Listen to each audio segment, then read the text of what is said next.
Hey there, it's your boy Foxy, back for more relationship stories. I was accused of assaulting my ex-girlfriend and it has ruined my life. Now my friends want to talk after all of these years. Plus update. Original post. Let me just start off by saying that, no, I did not do that to my ex-girlfriend. I, 24 male, was accused of doing that by my ex-girlfriend, 23 female, about 7 years ago, and it has ruined my life. I was a quiet kid in high school who had a small group of friends. I was a band kid, straight A's, that type of crowd. Now in my sophomore year, I met my ex, let's call her Amy, and we dated on and off over a year. Amy and I also have a small past together. Her parents worked with my parents and were best friends, and we already knew each other well. We had no issues within the relationship, and we saw each other at least 3 times a week as we went to separate schools. Now, I was the one who did the damage. I broke up with her for multiple different reasons. The main one being her sister tried to stab me with a kitchen knife. A year goes by, now nearing the end of my junior year, and my buddy, we'll call him Jason, calls me and tells me Amy is accusing me of violating her. I hadn't seen her or spoken to her since our breakup, and Jason and my friend group all knew that, so I naturally shrugged it off and thought it wouldn't be too much of an issue, kind of just a friend group rumor type of deal. Now this is where I was wrong. By the beginning of my senior year, I had received death threats on numerous occasions, all of my friends turning on me, and it all led to me getting arrested. While I was in holding, someone offed my dog while my parents weren't home and left a note calling me an offender. That dog was my best friend through all of this and was the final straw in my decision. The charges were dropped due to the little evidence Amy had provided. I took my second chance at life and ran away. After high school, which after all the court hearings was only a few weeks away, I had moved across the state, losing all of my high school friends, changed my phone number, and deleted all social media. My parents knew I left, but had no idea where I was. I was a ghost, and it was the way my life had to be. Living on my own wasn't how it always sounds for an out-of-high school student like myself. I spent the first 2 years hiding away in my apartment. I spent months overthinking and questioning my own thoughts. I went to work and went home. I did not converse with anyone for 2 years. I had no friends, and I was lonely. All I had was my new dog, Bosco. Yes, he is named after that creature from Avatar, The Last Airbender. I was living in hell with my only escape being my dog and my games, which I deleted all of my online friends as well. Eventually, I met a lovely woman, we'll call her Kate. Kate and I met while I was at the dog park with Bosco. This girl has done everything for me, and I love her so much. She hasn't doubted my side since the day I told her, and has helped me start my life over, including helping me make new friends. Sorry for the rambling, but I'm nearing the end of the story. Now, last week I had made a new social media account, and added only my new friends and Kate's family. My family understands why I did not add them, as it would link me to my hometown. I received an odd message request this morning. I looked in disbelief as I saw it was from Jason, asking me where I have been and if I was okay. I did not open it, I just let it be and went about my day. Now I have 5 new friend requests from my old friend group, all of them messaging me, asking me where I was, and if I wanted to meet up and talk. I decided to message Jason back, and told him everything I've been waiting to tell him. You guys turned your backs on me, tarnished my name, and helped Amy destroy my life and my reputation back in our hometown.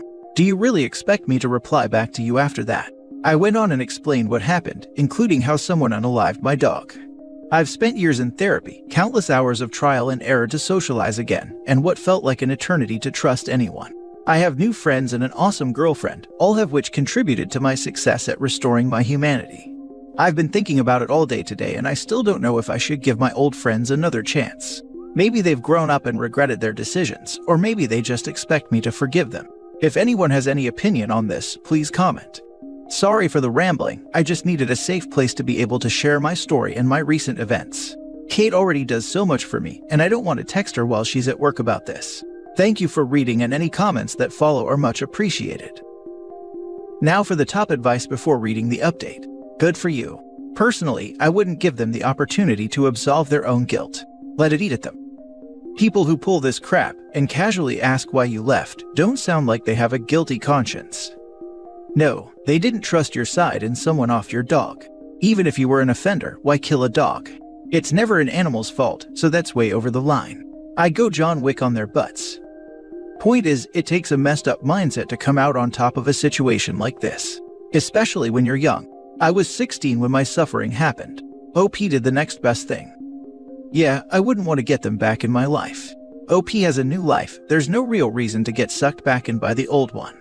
To OP, just change the privacy settings so people who are not on your friends list already can't message you, no one can send you friend requests. Only you can, and things like info, posts, photos, videos, friends list on your profile are visible only for those on your friends list, and focus on your life. I hate when people falsely claim others of this crime because it's already so hard for victims to get justice. OP, I'm so sorry. She's the actual scum of the earth. And most likely did something to someone else, and now they see she was lying. Too little too late. That's probably the most likely scenario. They got suspicious that she was lying when a second or even a third ex supposedly violated her after the breakup, and now they want to wash their conscience clean. And now for the update. Jason and my other old friends told me everything that happened since I've been gone.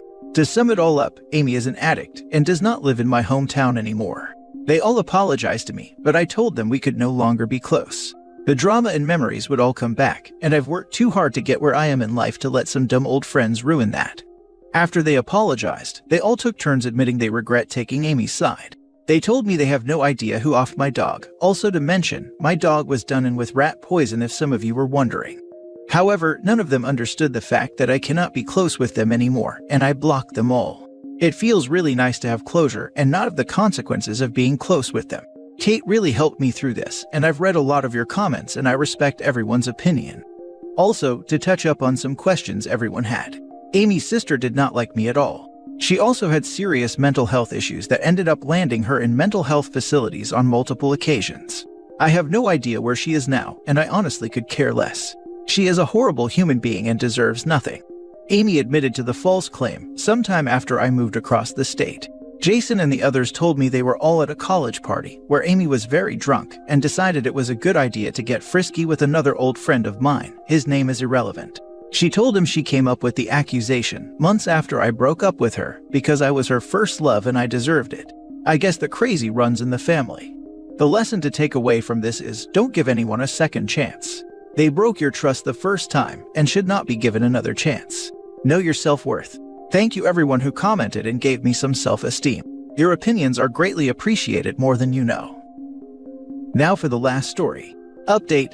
My girlfriend 27 female hurt herself after I 30 male left her house and is in recovery, causing everyone to ghost me. I left her. Original post. This is a sensitive topic and I'm not going to go into detail for obvious reasons. I am actively being kept in the dark by her family and honestly these days have blended together. We have been together for almost 3 years off and on. This is by far my longest relationship. We've had a lot of trials and most of it pertains to our mental struggles. Sometimes it was her, sometimes it was me, but we made it work. I know this is going to sound cheesy, but I really feel like she is my soulmate. There has been an ongoing issue with her lashing out and me enduring it. Twice, I canceled gigs for my job so I could stay up late at night to talk her out of hurting herself. That has been a constant clash between us. She feels I think she's ugly because of scars on her wrists and legs and thinks it is not my place to try to get her help. The past year has been rough on both of us and I've not been able to be there mentally for her as much as I was in the past. I am in a place in my career where I have been busy for the first time in my life and I'm fortunate enough to have a full-time job during these times. The thing is, we haven't really been fighting leading up to this. The last time I saw her was peaceful, and I honestly thought we were better than we ever had been. We had just talked about finally getting to go see the ocean once everything had settled down. She just asked if I could call off tomorrow to spend the day with her, so we could smoke and hang out.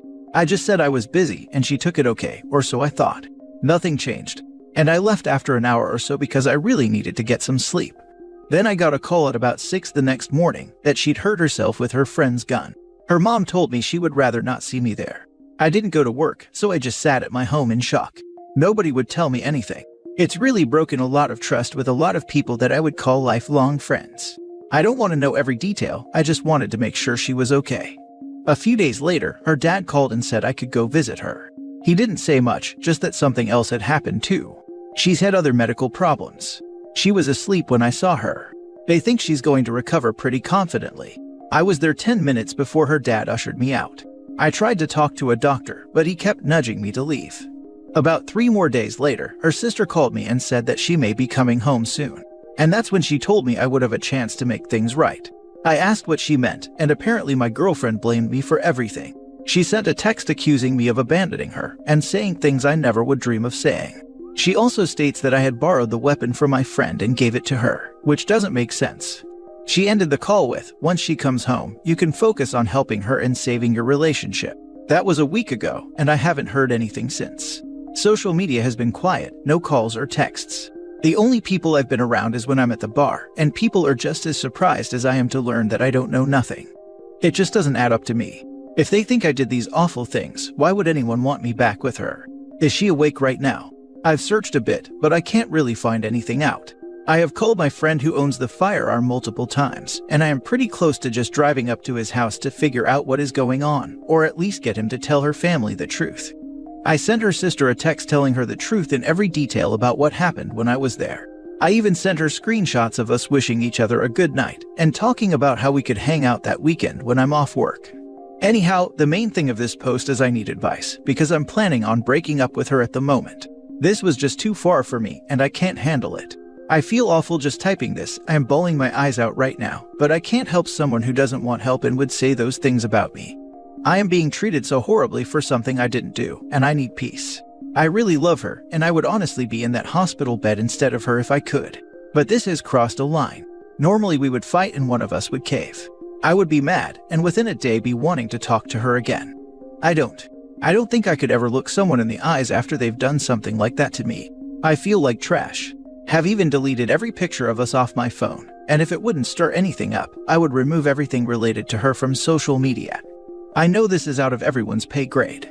I just need to know him wrong thinking this way. Is there something I'm missing? I am just dumbfounded, and I can't tell who or what is real anymore. Now for the top advice before reading the update. Sorry to hear what happened. I really think it's not your responsibility to heal her. She should see a psychiatrist because she might need a medication.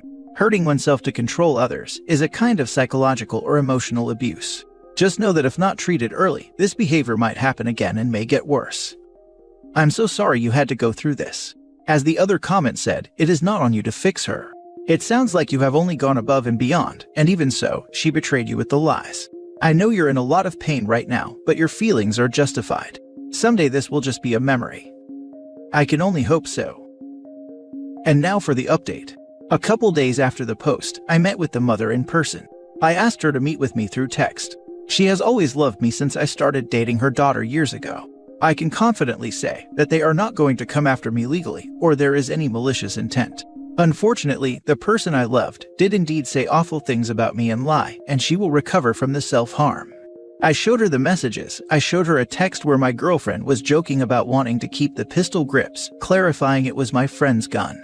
I also showed her texts during some of the rougher times, me staying up all night to talk her out of self-harm, etc. She also agreed to me recording us talking with my phone. This incident has gotten everyone paranoid, and I needed to know that there was no twist or ambush coming. We both cried a few times talking. I also dropped the bomb that I would be leaving her daughter. She is officially my ex, and I feel torn about that, but I have to get away. Her mom agrees that it was unfair and horrible for her to lie about me. And that feels so validating yet painful, hearing it out loud that her daughter lied. She promised to get her help and apologize to me. She even said that she would still consider me a son. I have no ill will towards her family, and I hope they have none for me. I understand they were just trying to protect their daughter. And based on her story, I was this manipulative monster who tried to rob them of her. I also want to clarify that I was unofficially barred from seeing her at the hospital. I could have gone, but I didn't want to make a grieving family's time harder, and I am thankful for the time they did let me see her. Her sister texted me and apologized as well. A day later yesterday, I met with my friend who owned the weapon. I showed up at his house after he continuously ignored me. It was basically a huge misunderstanding. He was afraid that I was angry at him for letting her borrow the gun, and I took his silence on the issue as validating her lie. We're good. I have a friend now. I have also signed up for counseling and will be going to my first online appointment Saturday. As for my job, I am taking a week leave using my vacation days, the time I was going to use to go to the beach with her, because while I did continue to work throughout all this, I need a break. As for my ex, I believe she's home. I have blocked her on everything, and I have no intention of talking to her again. Some of her eyes were very personal, and there is no other way to take what she said. It freaking hurts. I have loved this person more than I have loved anyone in this world. But this is something I have to do, completely or not at all. I have texted our mutual friends, my entire friend group, stating that I would gladly talk to any of them and set the record straight, and I've even received a couple replies showing support for me, which kinda seems hollow honestly. At the end of the day, I think I will be okay now. I do love my ex, her family has always treated me right and accepted me and when mine would not. I will always be thankful for them. I'm pretty sure my friend group will continue on without me or her, though I may end up breaking down sooner or later because of it. I feel like I've lost out on a chapter of my life. Years wasted. I feel irrationally angry sometimes. I know we didn't have the best relationship, but I didn't deserve that. It helps me to keep repeating that to myself. In some ways I might have saved her life. I did make a point to mention to both the mother and sister that I could have posted every bit of our dirty laundry on Facebook, but I'm not going to do that unless provoked. That is not a threat. They both understood that I mean that in case my ex tries to come after me in any way. It still hurts like right now typing this, but I hope it will with time. Holy crap, what a mess. But sounds like you're dealing with it as well as someone reasonably could. Good luck to you. Yeah man, you are handling this like an absolute champ. Very smart of you to record that conversation with her mother. Although it did go well, you never know what could happen.